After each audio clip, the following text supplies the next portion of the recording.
The blood had frozen into a dark, brittle stain on the floorboards, a permanent ghost of the moment her life had shattered.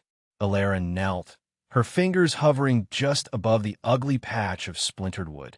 It was her husband's blood, spilled not by violence or malice, but by the treachery of his own body.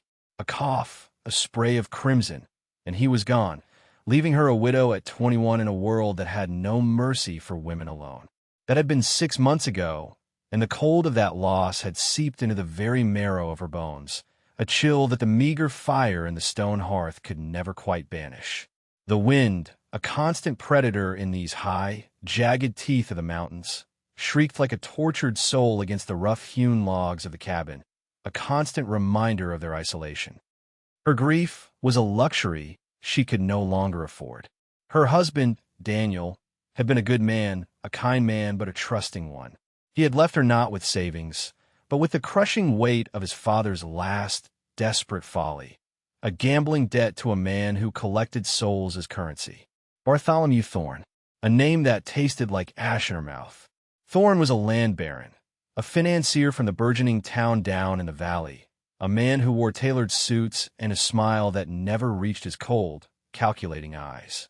He was the civilized tyrant of this wild country, his power stretching like a spider's web from his opulent office to the most desperate, snow-choked hollows. The debt was not in dollars, but in acres. The deed to this small, hard-scrabble patch of land, the cabin, the meager stand of timber, everything Daniel had worked to build, everything she had left, was held in Thorne's manicured hands. He had given her until the first deep snows of winter to pay. A cruel joke. He knew as well as she did that she had nothing.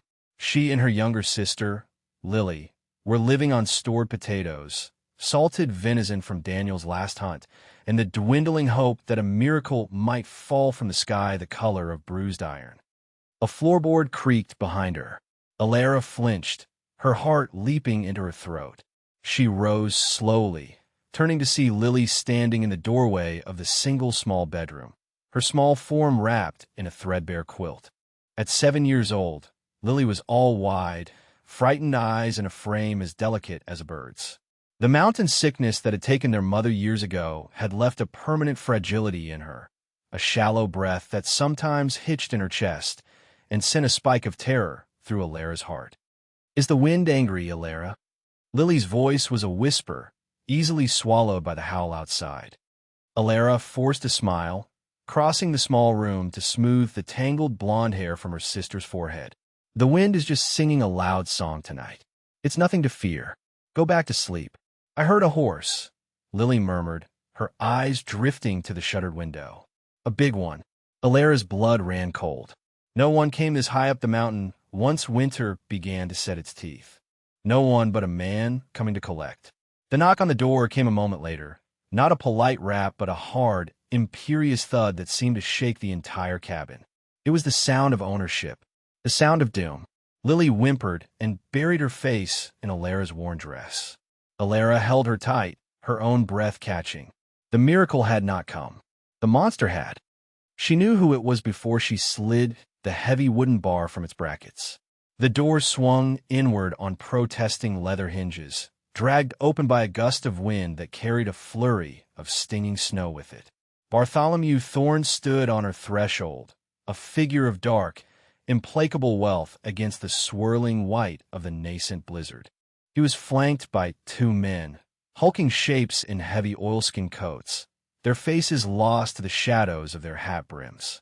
Thorne himself was immaculate, his fine wool coat barely dusted with snow, his polished boots gleaming in the faint lamplight. He looked at her small, impoverished home with an expression of profound distaste, his gaze sweeping over the patched walls and worn furniture, as if they were a personal affront. "Mr. Thorne," Alara said, her voice thin and reedy. She held Lily tighter, trying to shield the child from his predatory gaze. "Mistress Calloway," he replied, his voice a silken drawl that was more menacing than any shout. He didn't ask for permission, simply stepped inside, bringing the biting cold with him. His men remained outside, silent sentinels of his power. "The first snows have arrived, as you can see, and with them so have I." The terms of our agreement are now due. Despair, raw and suffocating, clawed at her throat. I don't have it, Mr. Thorne. I need more time. The winter has been hard. I haven't been able to. Time. He laughed, a short, ugly sound devoid of humor. Time is a commodity, my dear. One you have exhausted. He removed his gloves with deliberate slowness, tucking them into a pocket. From another, he produced a folded document. The deed, her father's shame, her ruin, all contained on a single piece of paper. Your father was a fool, a sentimental man who believed in luck. I, on the other hand, believe in collateral. Please, she whispered, the word a useless prayer. Her mind raced, searching for an escape that didn't exist. She had nothing to offer, nothing to bargain with. She was trapped. The land is all we have. My sister, she's not well. We won't survive the winter without this cabin. Thorne's eyes slid to Lily, who peeked out from behind Alara's skirt. A flicker of something unpleasant crossed his face, a covetous gleam that made Alara's skin crawl. A pity, he said, though his tone conveyed none. He took another step into the room, his presence sucking the very air from it. However, your father, in his final, desperate hours, proved to be more inventive than I had given him credit for. When he had no more money and no more land to wager, he offered something else, something personal. He unfolded a second, smaller note from his waistcoat. He held it out for her to see. The scrawl was her father's, shaky and pathetic. The words swam before her eyes, nonsensical at first, then coalescing into a nightmare. It was a promissory note, a contract, for the settlement of all outstanding debts. He had signed over his eldest daughter, Alara Calloway, to be the property of Bartholomew Thorne, to do with as he saw fit. A wave of nausea washed over her. It was not a sale. It was a trade. She was chattel, a piece of livestock bartered to cover a car debt. The bloodstain on the floor seemed to pulse in time with the frantic hammering of her own heart. Her father had not just died. He had sold her soul on his way to the grave. No, she breathed, shaking her head. No, that's not legal. It can't be legal. Thorne's smile widened, a slash of white teeth in the dim light. My dear girl, in these mountains, I am the law. This piece of paper says you are mine. He paused, letting the horror of it sink in. But I find myself in a fastidious mood. I have no desire to soil my own hands with rustic domesticity. You are of no use to me in my home. However, debts must be honored. He turned his head and called out into the storm. He's here. Send him in. Alara's confusion warred with her terror. Who was he talking about? One of his thugs? But the two men outside remained still. A new sound reached her ears, cutting through the wind's howl. The heavy, plodding tread of another horse, and then footsteps, slow and deliberate, approaching the cabin. A figure loomed in the doorway, so large it seemed to block out the storm and the night entirely. This was not one of Thorne's polished town guards. This was something else, something from the mountain itself. The man was a giant, well over 6.5 feet tall, with shoulders that seemed as wide as the doorframe. He was clad in rough-spun wool and heavy furs, all of it worn and weathered. A thick, untamed beard, the color of dark earth, covered the lower half of his face, and his long hair was matted with snow. He carried a heavy rifle in one hand, as if it were a child's toy. But it was his eyes that captured her, that held her frozen. They were a pale, piercing gray, the color of a winter sky, and they regarded the scene with a flat, unnerving stillness. Scars crisscrossed his face, one deep and puckered, running from his temple down across his cheekbone, pulling one eye slightly wider than the other, giving him a perpetually fierce, almost feral expression. He was the apex predator she had always feared lived in the darkest woods. Ah, here we are, Thorne said with theatrical cheer. Mistress Calloway, allow me to introduce your new arrangement. He gestured toward the mountain of a man. I have a standing account with this gentleman. He provides me with pelts, and I provide him with supplies. An arrangement that has left him with a considerable credit. A credit I am now prepared to settle. Thorne strode over to the giant, his polished shoes silent on the floorboards. He held out the horrifying note her father had signed. I'm transferring this debt to you, Silas. The woman. She is yours. In exchange, your account with me is cleared. We are square. The giant, Silas, did not move. His pale eyes shifted from Thorn to Alara, a slow, assessing gaze that stripped her bare. There was no lust in it, no cruelty, just a profound and unsettling emptiness, as if he were looking at a deer he was deciding whether or to field dress. He looked from her to Lily, who was now trembling so violently Alara could feel it through her own body. For a long, terrifying moment, he said nothing. The only sounds were the fire, the wind, and Lily's tiny, hitched breaths. Finally, he reached out a hand. It was a massive hand, calloused and scarred, the nails thick and blunt. Alara flinched, expecting him to grab her. Instead, he took the note from Thorn's fingers. He didn't read it. He simply held it, his gaze locked on Alara. So the debt is paid? Silas's voice was a revelation. It was not the guttural growl she expected. It was deep, a low rumble like stones grinding together at the bottom of a river, but it was quiet, terse, gravelly, and functional. Indeed, Thorn confirmed, looking immensely pleased with himself. She is your property now. Do with her as you wish. Marry her, make her your servant, leave her here to freeze. It is no longer my concern. My business here is concluded.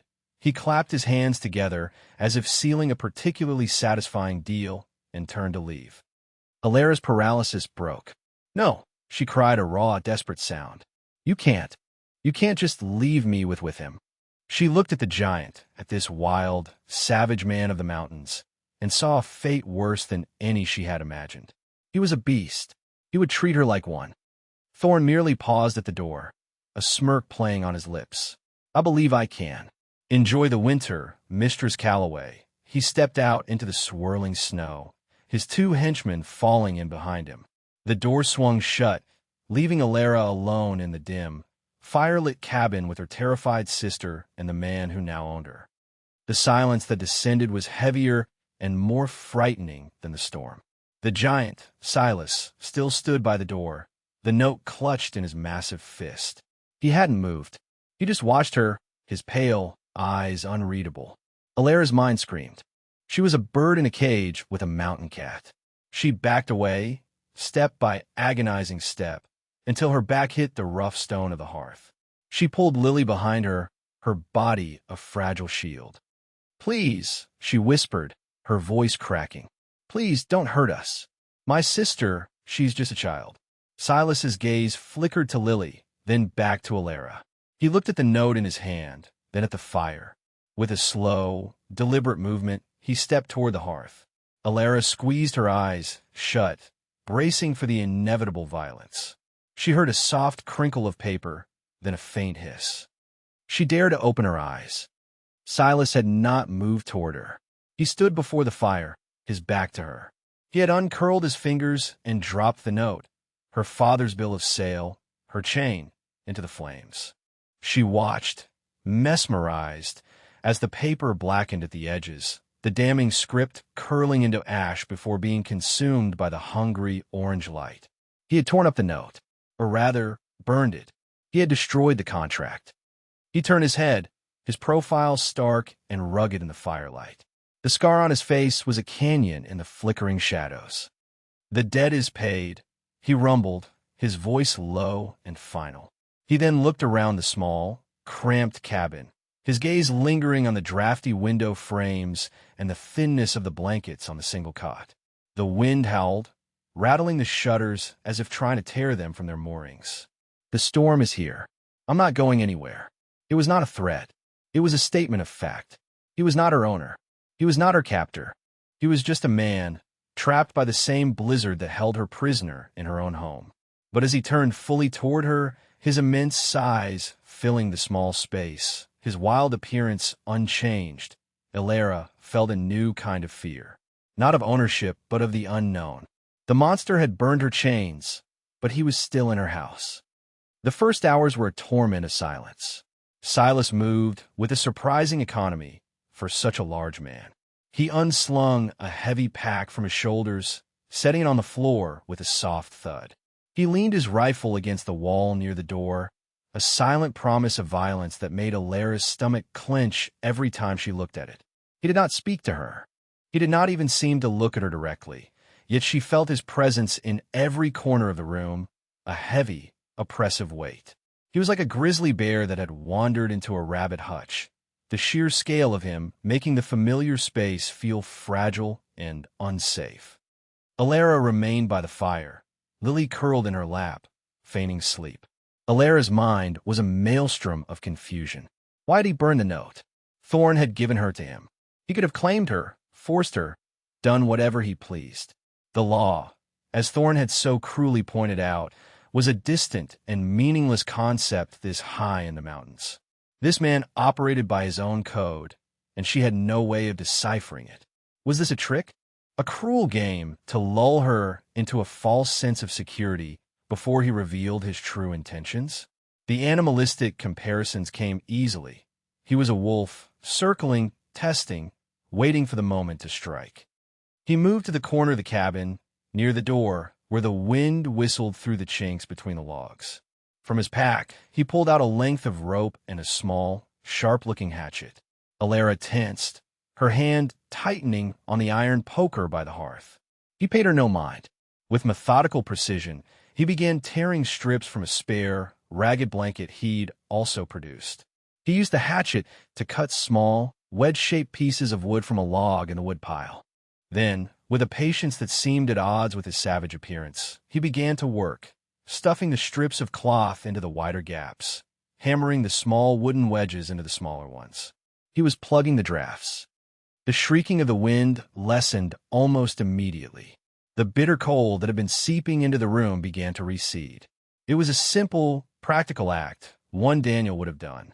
But coming from this intimidating stranger, it felt profound. He was not just occupying her space. He was fortifying it, protecting it. Protecting them? The thought was so absurd, she dismissed it instantly. He was simply making himself more comfortable for the duration of the storm. Lily stirred in her lap, her blue eyes blinking open. She looked not at Alara, but at the giant man working near the door. Children lacked the layers of fear and prejudice that adults carried. She saw not a monster, but a man doing a task. "Are you fixing our house?"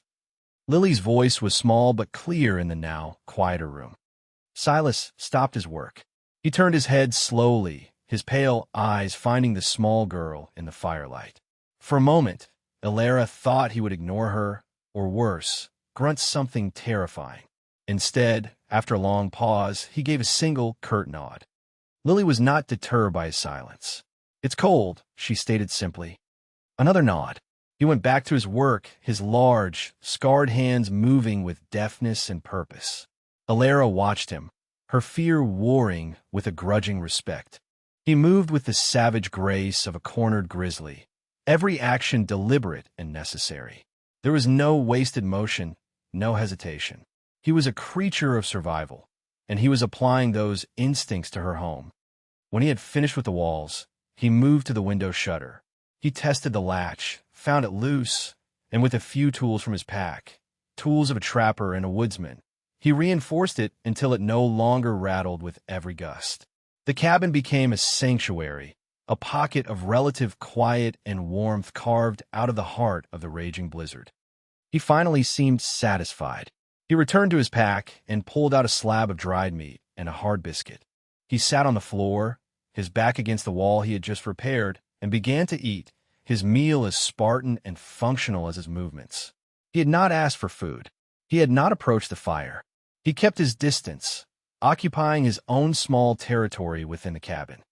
The silence stretched again, but it had changed. The oppressive weight had lessened, replaced by a tense curiosity. Alara realized that she and Lily had not eaten. The confrontation with Thorn had stolen her appetite, but now, the smell of the venison stew she had made earlier began to fill the room. It was meager, but it was hot. Hesitantly, she rose, setting a sleeping Lily gently on the cot. She moved to the hearth, her body stiff with apprehension. She ladled some of the thin stew into 2 wooden bowls. She took one for herself and sat on the small stool by the fire. Then she did something that surprised even herself. She ladled a third bowl.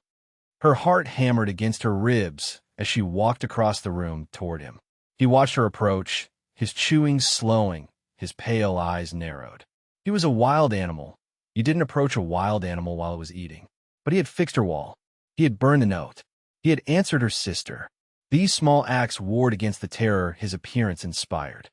She stopped a few feet away from him, holding out the steaming bowl. "You should eat something hot," she said, her voice barely a whisper. He stared at the bowl, then up at her face. His expression was unreadable, a mask of scars and beard. She thought he would refuse. She thought he might see it as a trick or an insult to his own provisions. Her arm began to tremble, from both the weight of the bowl and the sheer terror of the moment. Slowly, he reached out and took it from her. His fingers brushed against hers, and a jolt went through her. His skin was rough as bark, but there was a surprising warmth to it. He held the bowl in his massive hands, the simple wooden vessel looking like a teacup. He looked down into the stew, then back up at her. "Thank you," he rumbled. 2 words. The first he had spoken directly to her. They were rough, gravelly, as if his voice was unused to forming them, but they were clear. Alara simply nodded, unable to speak, and retreated to the relative safety of the hearth. She ate her own stew, her eyes darting toward him every few seconds. He ate with the same methodical efficiency he did everything else, cleaning the bowl with a piece of his biscuit. When he was finished, he didn't bring the bowl back to her. He sat on the floor beside him, a clear demarcation of their separate spaces. The storm raged for 3 days. It was a living entity, a white dragon that had swallowed the world. The snow piled up against the cabin walls, reaching halfway up the shuttered window, plunging them into a perpetual twilight. The world shrank to the 4 walls of the cabin, to the flickering light of the fire and the dwindling supply of firewood. In that compressed world, a strange, unspoken rhythm developed. Silas was the first to wake each morning, the cold not seeming to bother him. He would check the door, now piled high with a drift, ensuring it was secure. He would take his hatchet and, with terrifying strength, split the logs Alara's husband had chopped, creating a pile of kindling and firewood that would last them through the day. He did this quietly, efficiently, never asking, just doing what was necessary. Alara would tend to the fire, cook their meager meals, oatmeal in the morning, a thin soup of potatoes, and salted meat for dinner. She would serve him his portion, and he would accept it with that same terse, 2-word response. "Thank you." He never initiated conversation, but he would answer Lily's innocent questions with single words or short phrases. "Are you a giant?" she asked him on the 2nd day, her fear of him having evaporated completely. He was sharpening a long, wicked-looking knife by the firelight, the stone making a soft, rhythmic shushing sound. He paused, looking at the blade, then at her. "No, you're bigger than anyone in the valley," she insisted. "I live on a mountain," he said, as if that explained everything. And perhaps it did. The mountain demanded size and strength. It pared away everything that was not essential. It was on the evening of the 2nd day that the pivotal moment of gentleness occurred, the act that finally broke through the last of Alara's deep-seated fear.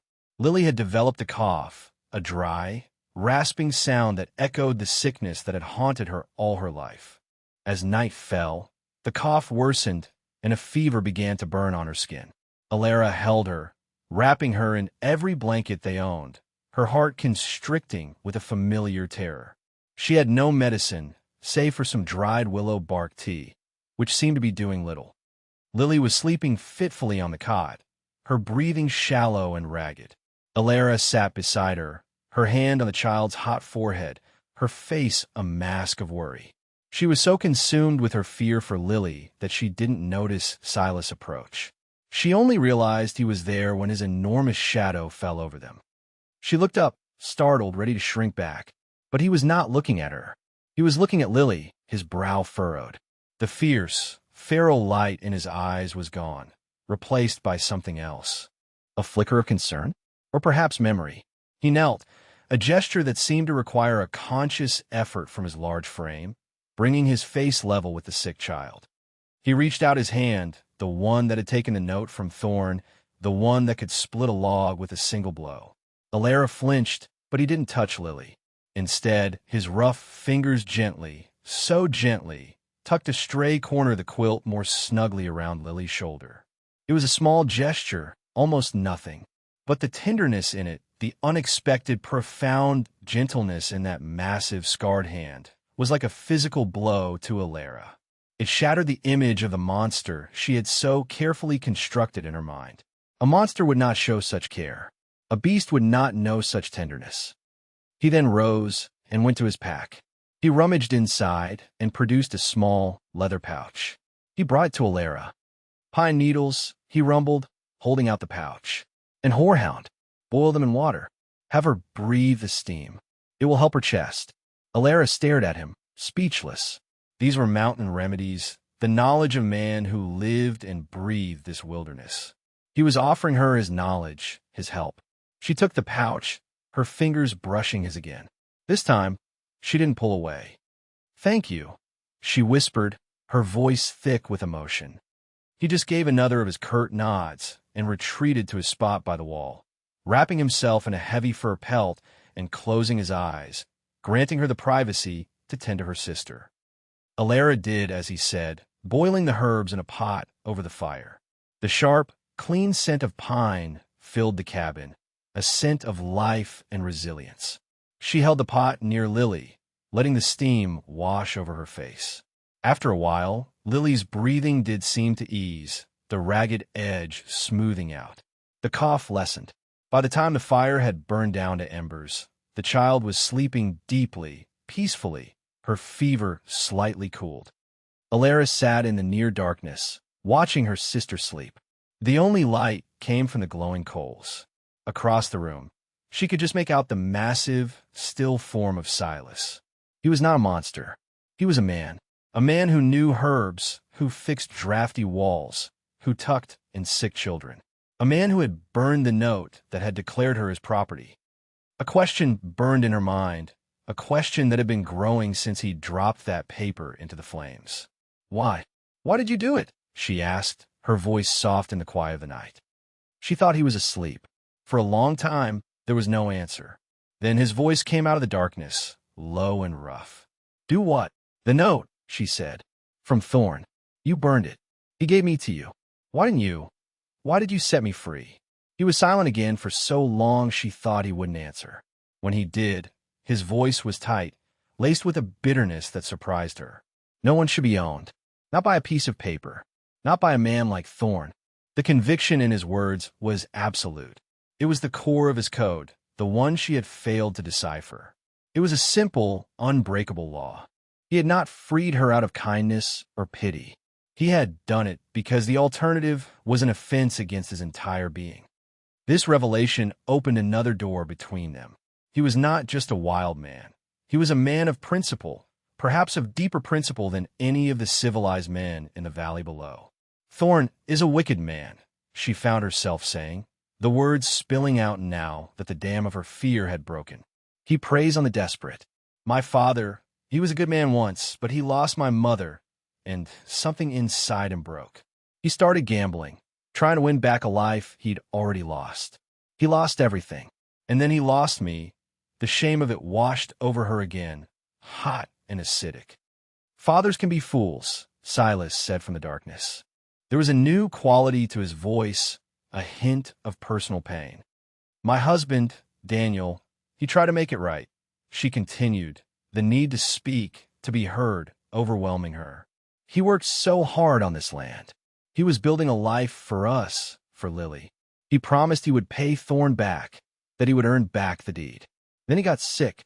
It was so fast." She gestured to the dark stain on the floor, a confession in the night. "One minute he was standing there, telling me not to worry, and the next her voice broke.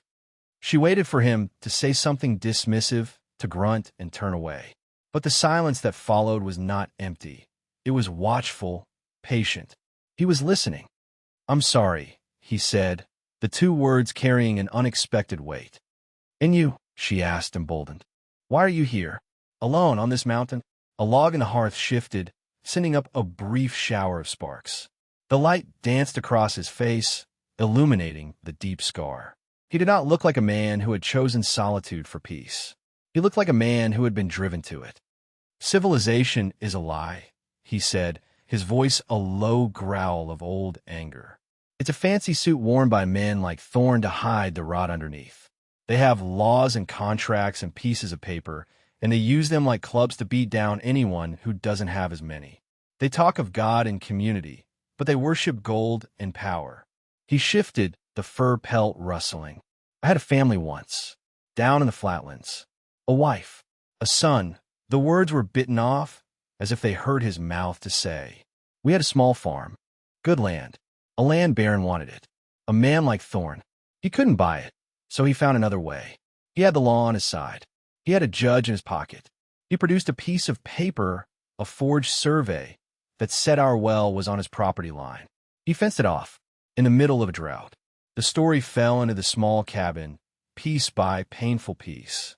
His family had been choked out, not by overt violence, but by the slow, merciless crush of corrupt bureaucracy. They had tried to fight it, but they were poor and unconnected. The law was a weapon pointed at them, not a shield to protect them. My boy, he got sick. Fever. From bad water, we had to haul from a muddy creek. The doctor in town wouldn't come. Said we were squatters. My wife, Mary, she walked 10 miles to beg him. He turned her away, he stopped. The silence was absolute. Alara held her breath, knowing what was coming next. I came back from trying to find a man to help us drill a new well. They were gone. Both of them. Fever took them in less than a week. His voice was flat, devoid of all emotion, which was more terrible than any scream. I went to the land baron's house that night. He was celebrating with the judge. I made my own law. He didn't need to elaborate. Alara could picture it. The savage grace of a cornered grizzly. The lethal efficiency. He wasn't just a man who had been wronged. He was a man who had dispensed his own brutal justice. And he had been running from it ever since, hiding in the one place where the laws of men like Thorne couldn't reach him. The highest, most unforgiving peaks of the mountains.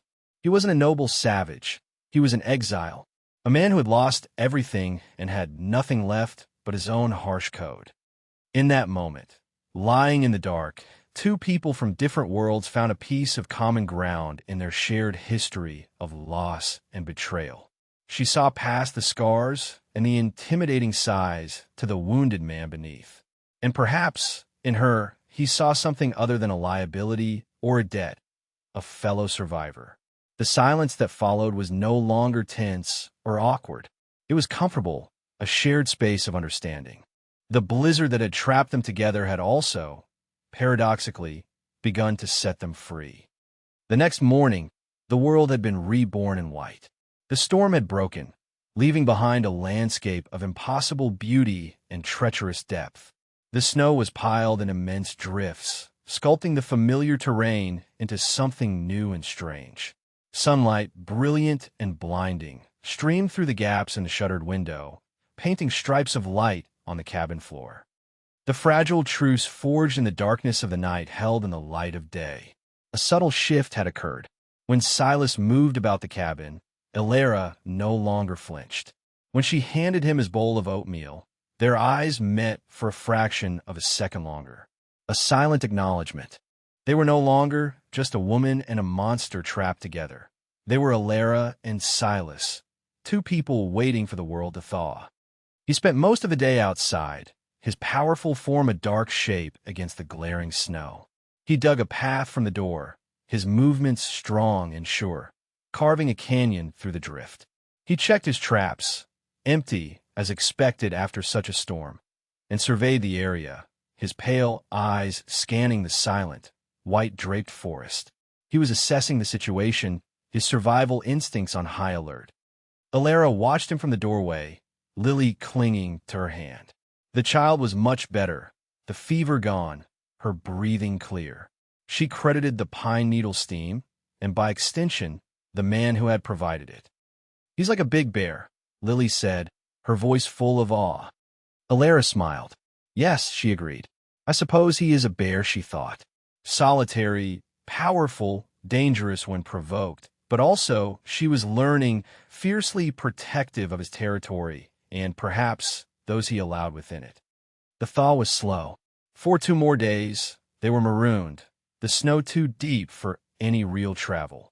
The quiet domesticity continued. They fell into a partnership born of necessity. He would chop wood, haul buckets of snow to be melted for water. She would cook, mend their clothes, tend a Lily. He even, in a moment that almost made Alara laugh, allowed Lily to clumsily braid a small section of his wild beard, his expression a stoic mask of masculine suffering while the child worked with intense concentration. He endured it. One afternoon, he sat by the fire, carving a piece of pine with his wickedly sharp knife. Alara watched his hands, mesmerized. They were hands that could kill a man, yet they moved with an artist's precision. Slowly, and shape emerged from the wood. A small, perfect figure of a wolf, its head thrown back in a silent howl. When he was finished, he sanded it smooth with a piece of rough stone until it shone.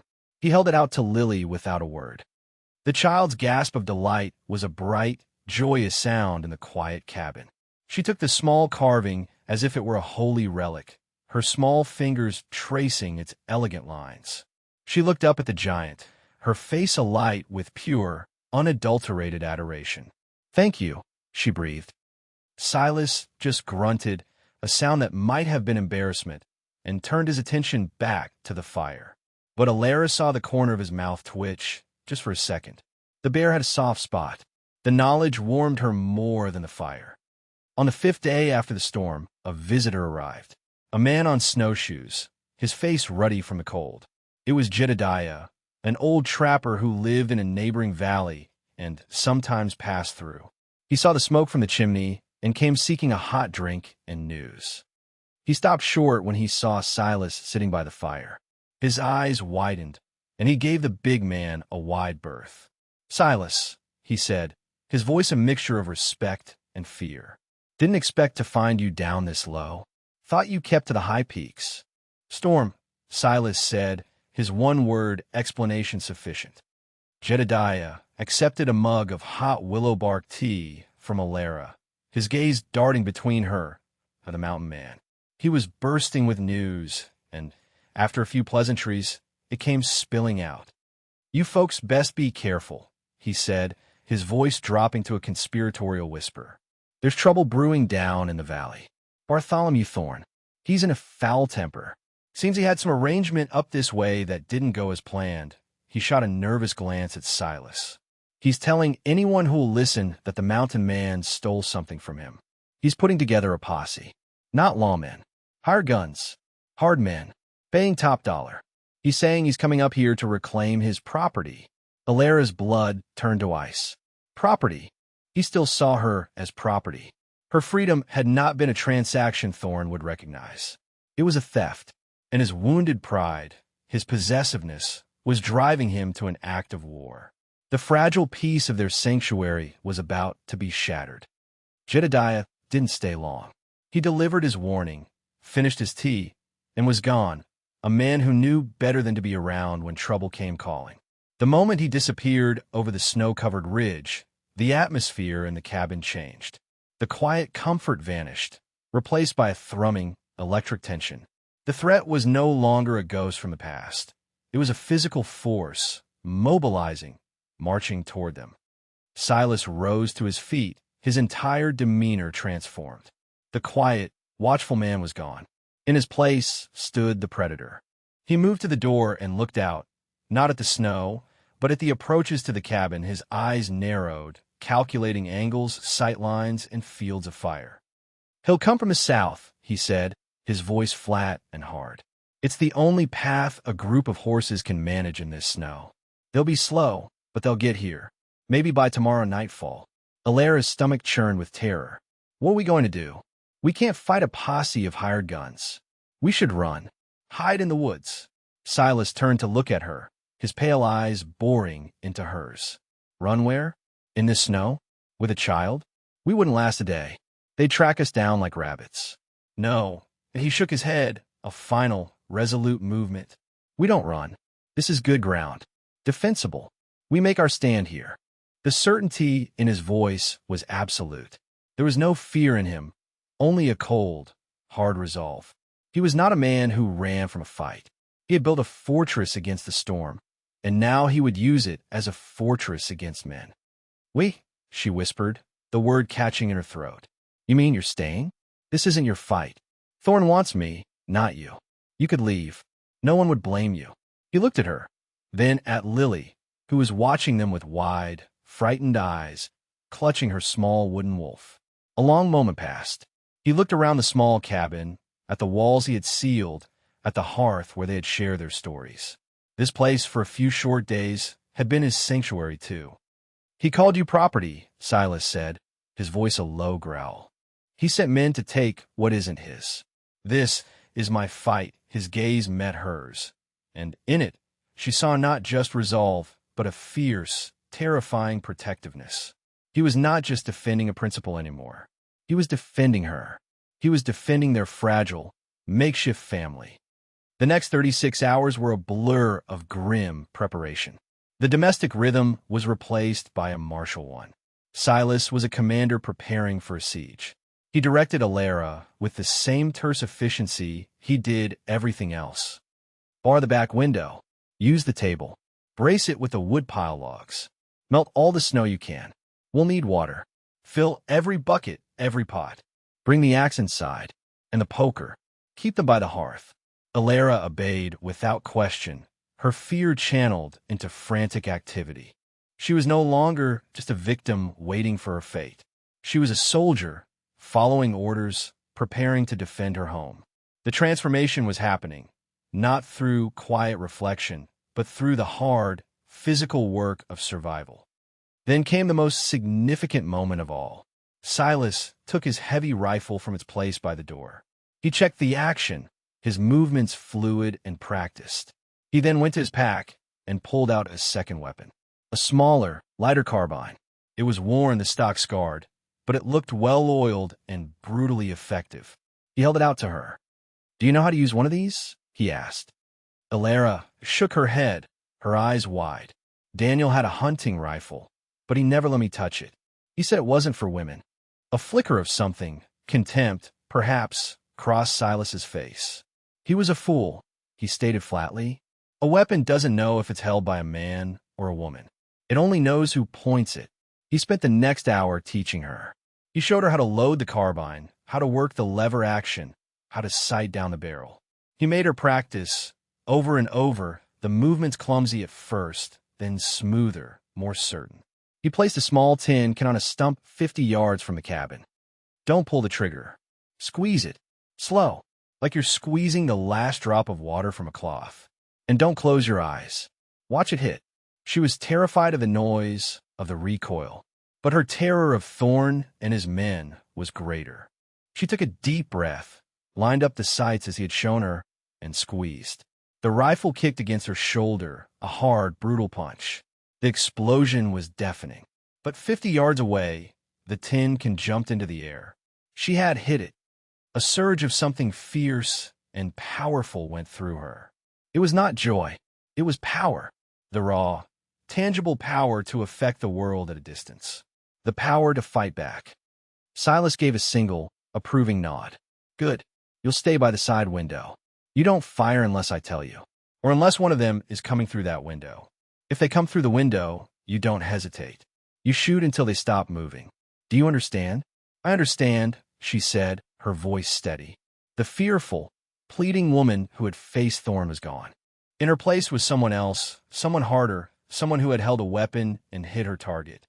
She was being reforged in a crucible of fear and necessity. As dusk began to settle on the second day, casting long, blue shadows across the snow, they were ready. The cabin was a fortress. The windows were barricaded, save for small firing slits Silas had cut. Buckets of water were ready to douse any fires. Alara was at her post by the side window, the carbine resting on the sill, its cold weight a comforting reality in her hands. Lily was hidden in the small root cellar beneath the floorboards, a dark, cramped space, but the safest place in the cabin. Alara had given her the wooden wolf. "Hold this tight," she had whispered, "and don't make a sound until I come for you." Silas stood near the main door, his own rifle in his hands. He was unervingly calm, a statue of deadly patience. The fire was banked low, casting the room in deep, dancing shadows. The only sound was the faint drip of melting snow from the roof. Then another sound, faint at first, then growing closer. The jingle of harnesses, the muffled thud of hooves in deep snow, the low murmur of men's voices. They were here. The assault began without warning, not with a shout or a demand for surrender, but with the shattering explosion of a gunshot. A slug tore through the heavy wooden door, splintering the wood and sending a spray of sharp fragments into the cabin. It was a statement of intent. They hadn't come to negotiate. Silas didn't flinch. He was a creature of the dark and the quiet, and in the deepening twilight, he was in his element. He peered through a narrow slit he'd carved next to the doorframe. 5 of them, he murmured, his voice a low rumble. "Priton." He's staying back by the horses. "Coward." Another shot rang out, this one thudding into the logs near the side window where Alara was posted. She jumped, her heart hammering, but she held her position. She remembered Silas's words. "You don't fire unless I tell you." "They're spreading out," Silas reported, his voice as calm as if he were tracking game. "Trying to flank us. 2 on the left, 3 moving to the front." The world outside was a canvas of deepening blue and white, the dark shapes of the men moving like wolves against the snow. They were using the trees for cover, advancing cautiously. They knew there was a man in the cabin, and, from the respect they were showing the simple log structure, they knew of his reputation. A voice called out from the gloom, rough and angry. "Silas, Thorne says give up the woman and we'll let you walk away. He don't have a quarrel with you." Silas remained silent. He raised his rifle, the long barrel resting in the slit. He was waiting, the patience of a predator. He let the men get closer, let their confidence build. One of them, bolder than the rest, broke from the cover of the trees and made a dash for the blind spot beneath the front window. It was the last mistake he ever made. Silas's rifle spoke, a single, deafening crack of thunder that was utterly unlike the random shots of the henchmen. It was a sound of purpose, of finality. The running man crumpled, his forward momentum carrying him face first into the snowdrift against the cabin wall. He didn't move again. A string of curses erupted from the darkness. The assault intensified.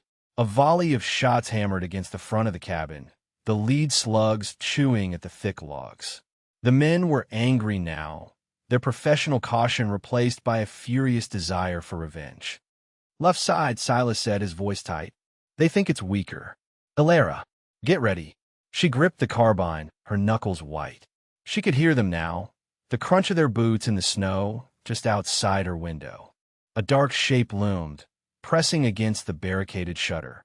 There was a splintering sound as the tip of a crowbar was forced into a seam. "Now," she whispered, her voice trembling. "Wait," Silas commanded. The crowbar strained, the wood groaning in protest. With a sudden crack, a section of the shutter gave way, revealing a sliver of the dark night and the leering, bearded face of a man peering inside. His eyes widened as he saw her, a flash of cruel triumph in them. "Now," Silas said. Alara didn't think. She acted. She brought the carbine up, pointed it at the face in the window, and squeezed the trigger. The blast was deafening inside the small cabin. The man's head snapped back, and he disappeared from the opening with a choked cry. She worked the lever action, the metallic shuck-shuck, a brutal, mechanical sound. She ejected the spent casing, chambered a new round, her hands moving with the certainty of training and terror. She had done it. She had shot a man. There was no sickness, no remorse. Only a cold, clear surge of survival. Another man shouted in rage from outside her window and began firing wildly. Slugs punched through the wall around her, filling the air with the smell of gunpowder and shattered pine. She ducked down, pressing herself against the logs, her heart pounding a frantic rhythm against her ribs. Suddenly, the front door shuddered under a massive impact. They were using a log as a battering ram. Thump! The heavy bar Silas had set in place groaned.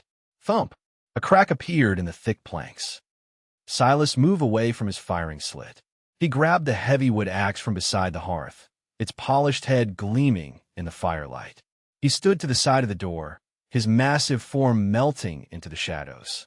He was no longer a rifleman. He was an executioner, waiting. Thump! The door burst inward, torn from its leather hinges, the crossbar shattering. Two men spilled into the room, silhouetted against the snow-covered world outside. They were momentarily blinded by the relative darkness of the cabin. They never saw Silas move. He exploded from the shadows like an avenging spirit, a force of pure, primal fury. The axe swung in a silent, glistening arc. It met the first man's neck with a sound like a butcher cleaving a side of beef. The man dropped without a sound. The second man had time to shout, to raise his pistol, but he was too slow. Silas was not a man anymore. He was a machine of destruction. The butt of his rifle came around in a vicious sweep, catching the second man in the temple. The crack of bone was sickeningly loud. He collapsed in a heap on top of his dead companion. Silas didn't pause. He stepped over the bodies and out into the night, a terrifying figure of vengeance. The rifle was in his hands again. Two more shots boomed in quick succession. Two more cries cut short. He had hunted them in the darkness, using his knowledge of the terrain and the night to become the ghost they had always feared he was.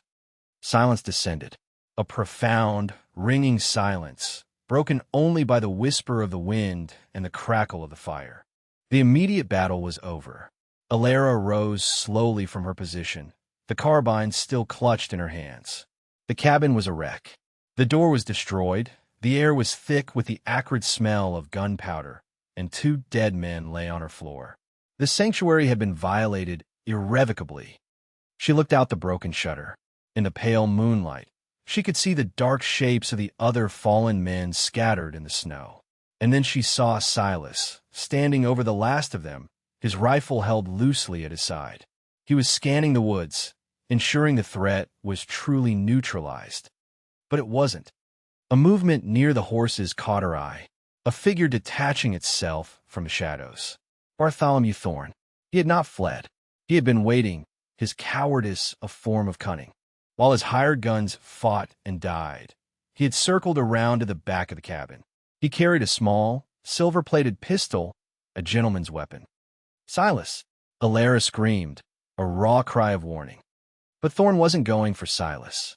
He was running toward the cabin, toward the now unguarded back. Alara's blood ran cold. The root cellar. Lily. She scrambled over the debris, her mind a white-hot panic. She heard the sound of the back window shattering, the one she had barricaded with the table. She was too far away. She would never make it in time. Thorne tumbled through the window, landing in a graceless heap. He was disheveled, his fine coat torn, his face scratched and wild with a terrifying mixture of fury and obsession. His eyes, when they found her, were no longer cold and calculating. They were the eyes of a madman. "You," he hissed, scrambling to his feet. "You are mine. You think this brute can protect you? I bought you. I own you." He raised his pistol. Alara froze, the carbine heavy and useless in her hands. He was too close. She would never bring it to bear in time. This was it, the final confrontation, not with the wild mountain man, but with the civilized tyrant who had started it all.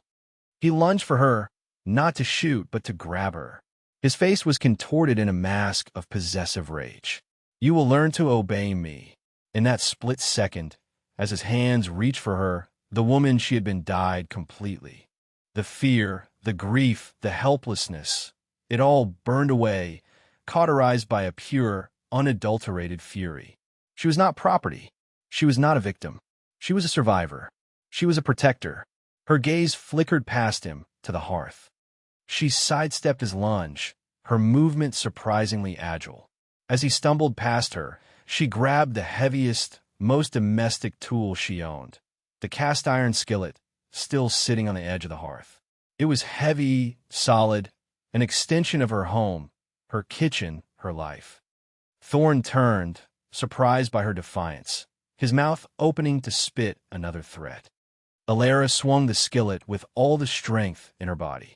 All the grief for Daniel, all the shame for her father, all the terror for Lily.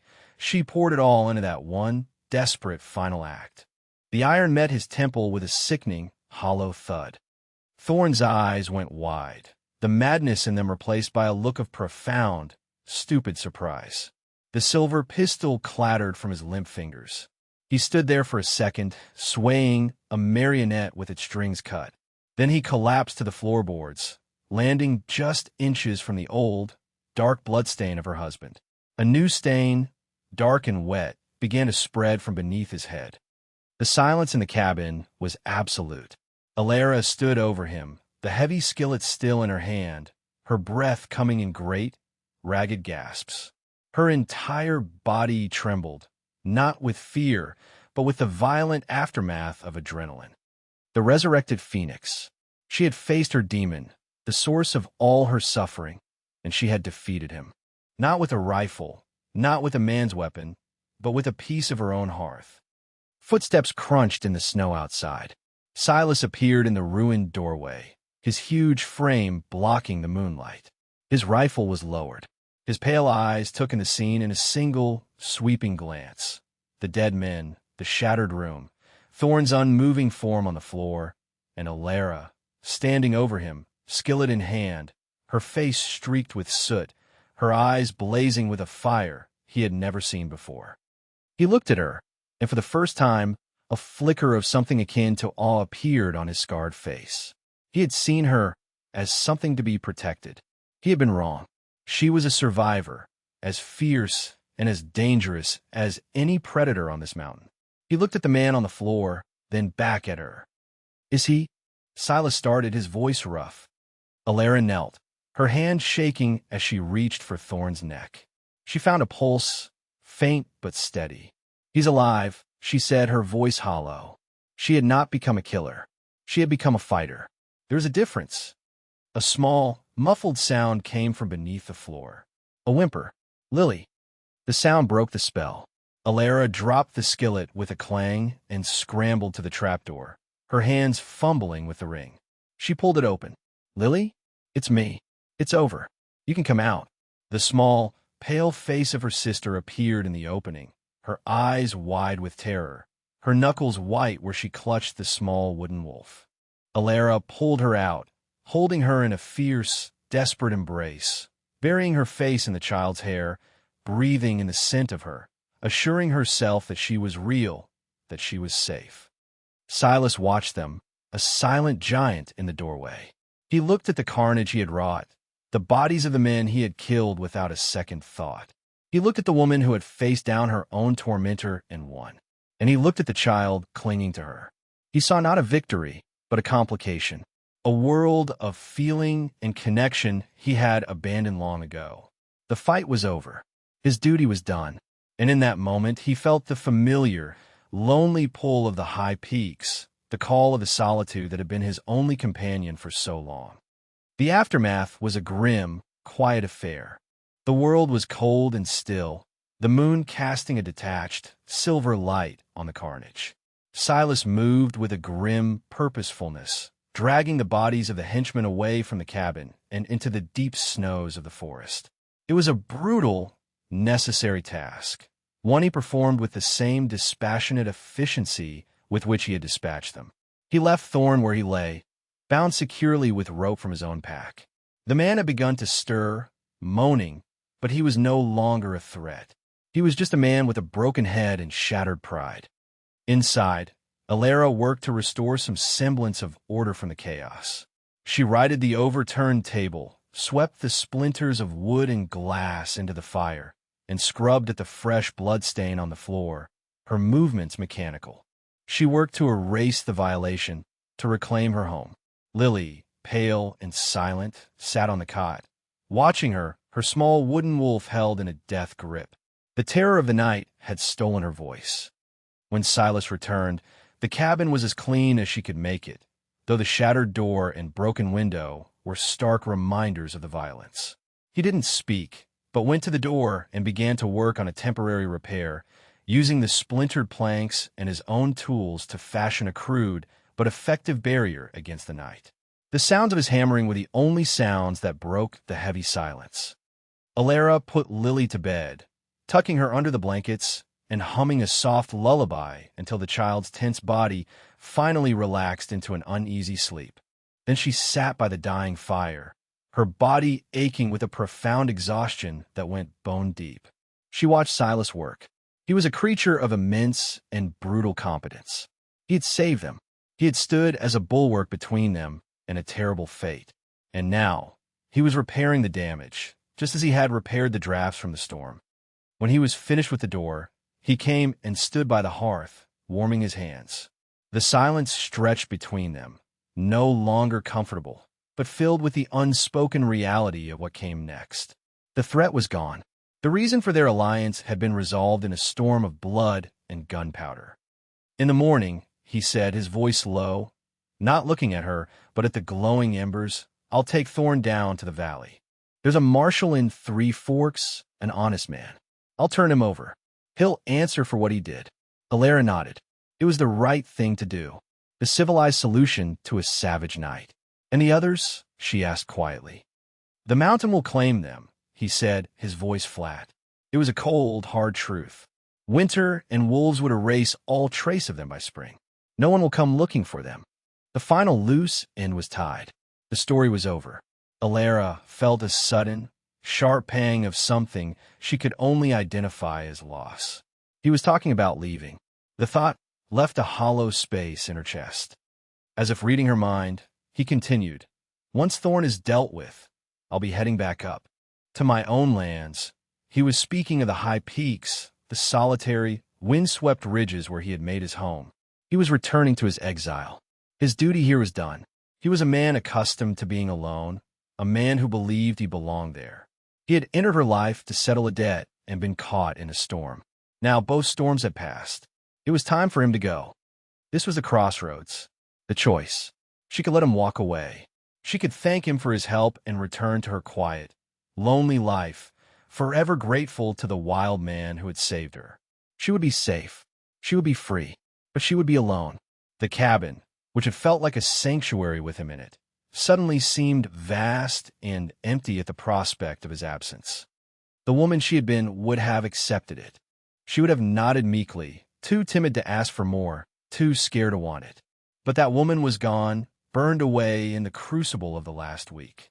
A new woman stood in her place, a woman who had faced down death and discovered her own strength, a woman who knew what she wanted. She rose and stood before him, her small frame seeming almost fragile next to his immense one. But there was nothing fragile in her eyes. "And then what?" she asked, her voice clear and strong. He looked down at her, a flicker of confusion in his pale eyes. "What do you mean? You go back to your mountain. You live alone. You trap your furs and you wait for winter. Is that a life, Silas? Or is it just a long, slow way to die?" The words were bold, far bolder than anything she had ever dared to say. He stiffened, a flash of his old, defensive anger in his eyes. "It's my life. It's the life you were driven to," she corrected him gently. "Because of what they did to you. The men in suits, the men with their false laws. You ran from their world, but you don't have to run anymore." She reached into the pocket of her dress and pulled out a piece of paper. It was the deed to her land. The original document Thorn had taunted her with. In the chaos of the fight, it had fallen from his coat. She had found it while cleaning. It was her chain, just as the other note had been. It tied her to this small, hard-scrabbled piece of earth. And then she pulled out the other note, the one he had burned. She had retrieved it from the cold ashes of the hearth that first morning, a blackened, fragile thing. She had kept it, a reminder of the moment her fate had changed.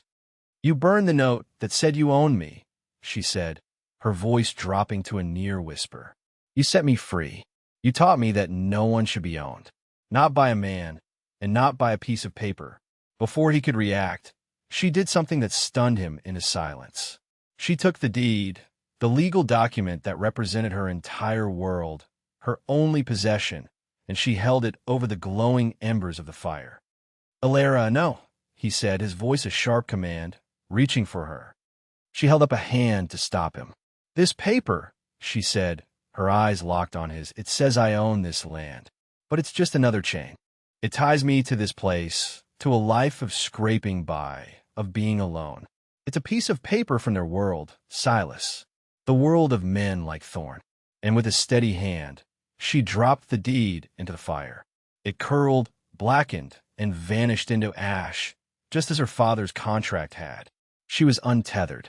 She was truly free. I don't want the land, she said, her voice thick with a raw, terrifying honesty. I don't want a cabin. Not if it means being alone. I want a life. I want a partner. I want a man who knows how to fix a wall and how to be gentle with a child.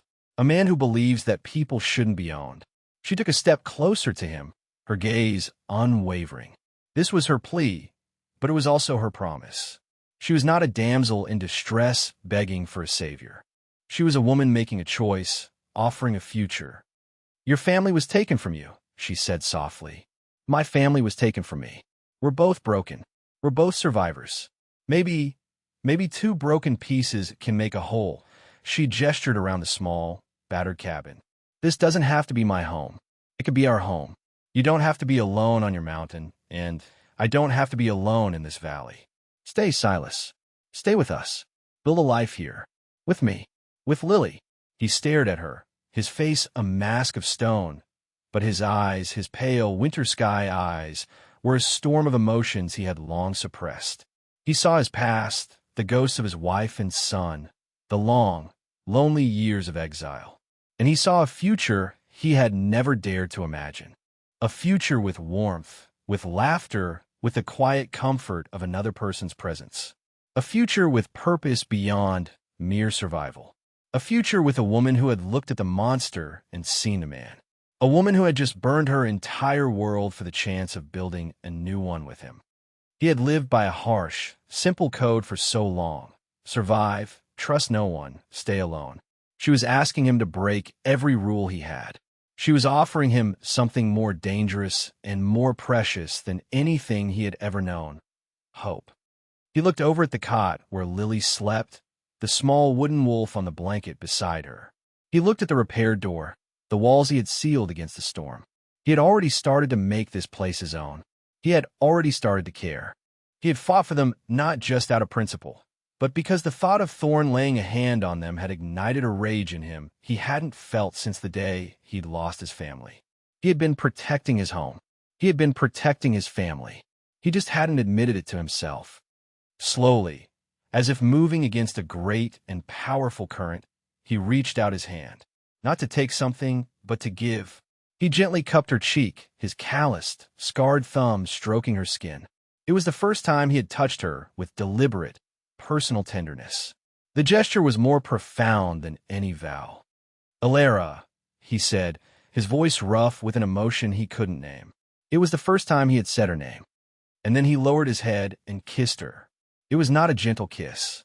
It was a kiss of desperation and relief, of gratitude and promise. It was the kiss of a man coming home after a lifetime in the wilderness. It tasted of wood smoke, winter, and a future she had been brave enough to demand. When he pulled back, his pale eyes were clear. The ghosts were gone. I'll stay, he said. 3 words that remade her world. The epilogue of their violent story began not with peace, but with justice. Silas did as he promised. The next morning, he trussed the still dazed Bartholomew Thorn to a horse and led him down the mountain. Alara, watching from the doorway, felt no fear, only a quiet certainty. He would be back. He returned 2 days later, alone. The marshal in Three Forks, a man whose integrity was as solid as the mountains themselves, had taken Thorn into custody. Jedediah the trapper and a few other honest men of the valley had corroborated the story of the hired posse. Thorn's reign of civilized terror was over. The law, for once, had served the just. With the external threat gone, a new era began. It was an era of rebuilding. Silas, using his formidable skills, repaired the cabin properly, felling trees and hewing new logs to replace the damaged ones. He crafted a new, stronger door and a proper glass window to replace the shuttered opening, letting the brilliant mountain light flood their home. Alara worked alongside him, her hands growing calloused, her body strong. They didn't speak much, their communication often a shared glance, a nod, a silent understanding as they passed a tool or a piece of wood. They were building more than a cabin. They were building a partnership. Lily, in the steady presence of Silas, began to blossom. The frail, frightened child found a new confidence. She followed him everywhere, chattering away, and he would listen, his silence no longer intimidating but comforting. He taught her the names of the trees, the tracks of the animals in the snow. He was the father she had barely known, a mountain of quiet strength and surprising gentleness. One evening, as the first signs of spring began to whisper in the valleys, they sat by the fire. Lily was asleep, the cabin was warm and secure, a true sanctuary now. Silas was holding something in his hands. It was the charred, fragile remnant of the promissory note he had burned, the one Alara had saved.